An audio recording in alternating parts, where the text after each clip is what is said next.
തൃശൂർ നഗരത്തിൽ ശക്തമായ മഴയിൽ വൻമരം ഒടിഞ്ഞു വീണു. ജില്ലാ ആശുപത്രിക്ക് സമീപം കോളേജ് റോഡിലാണ് മരം വീണത്.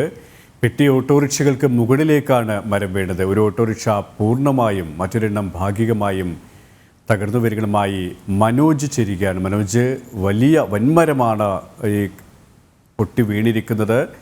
ആൾക്കാർക്ക് പരിക്കില്ല എന്നാണ് മനസ്സിലാക്കാൻ സാധിക്കുന്നത്. എത്രത്തോളം നാശനഷ്ടവും ഉണ്ടായിട്ടുണ്ട്? ഇന്ന് രാവിലെ 8:30 ഈ ജനറൽ ആശുപത്രി വളപ്പിൽ നിന്നുള്ള ഈ മരത്തിന്റെ വലിയൊരു ചില്ല ഒടിഞ്ഞു വീഴുന്നത്. പഴക്കമേറിയ മരമായതിനാൽ തന്നെ വലിയ ചില്ലയായിരുന്നു. ആ ശക്തമായിട്ടുള്ള മരയിൽ ഈ ചില്ല പൊട്ടി വീഴുകയായിരുന്നു. മരത്തിന്റെ പകുതിയോളം ഈ ഓട്ടോറിക്ഷകൾക്ക് മുകളിലേക്ക് വീഴുകയായിരുന്നു. ഈ റോഡിൽ പാർക്ക് ചെയ്തിരുന്ന 2 ഓട്ടോറിക്ഷകളിൽ ഈ പെട്ടി ഓട്ടോറിക്ഷകളിൽ ഒരു പെട്ടി ഓട്ടോറിക്ഷയാണ് പൂർണ്ണമായും തകർന്നിട്ടുള്ളത്. മറ്റൊന്ന് ഭാഗികമായി തകർന്ന സാഹചര്യമുണ്ടായി. ഈ ഓട്ടോറിക്ഷയിൽ ആള് ഇല്ലാതിരുന്നത് കൊണ്ട് തന്നെ വലിയൊരു അപകടമാണ് ഒഴിവായിട്ടുള്ളത്.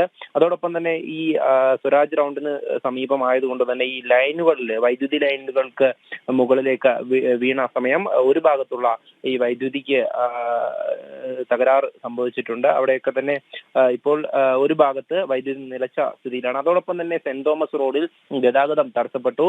ഈ മരം വീഴുന്ന സമയത്ത് ഈ സ്വരാജ് റൗണ്ടിലൂടെ വാഹനങ്ങൾ കടന്നു പോകാത്തതിനാൽ വലിയ തരത്തിലുള്ള ഒരു അപകടമാണ് ഒഴിവായിട്ടുള്ളത്. എന്തായാലും കഴിഞ്ഞ ദിവസം രാത്രിയോടുകൂടി തുടങ്ങിയിട്ടുള്ള മഴ രാവിലെയും തുടർന്നുകൊണ്ടിരിക്കുകയാണ്. ആ ഒരു സാഹചര്യത്തിലാണ് ഈ മരവും പൊട്ടി വീഴുന്ന ഒരു സംഭവം ഉണ്ടായിട്ടുള്ളത്. എന്തായാലും ഈ മരം മുറിച്ചു മാറ്റുവാനായി ഫയർഫോഴ്സ് മറ്റ് നടപടികളൊക്കെ സ്വീകരിക്കുകയാണ്. എന്തായാലും അല്പസമയത്തിനകം തന്നെ ഈ മരം ഇവിടെ നിന്ന് മാറ്റാനാകുമെന്ന് തന്നെയാണ് പ്രതീക്ഷ.